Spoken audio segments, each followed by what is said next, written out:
whatever happens, one chimp won't be around to see it.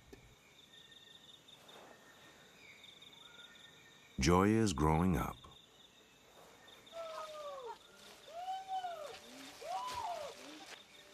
And she must leave Ngogo.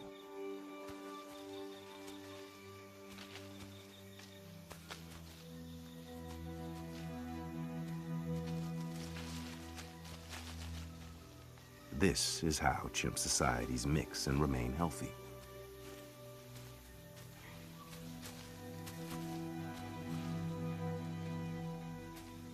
Young females move between groups to start their own families.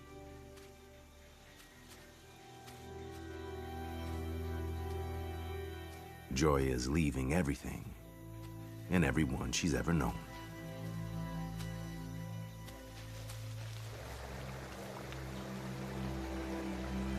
But somewhere out in the forest, she'll find a new group where she can build herself a life.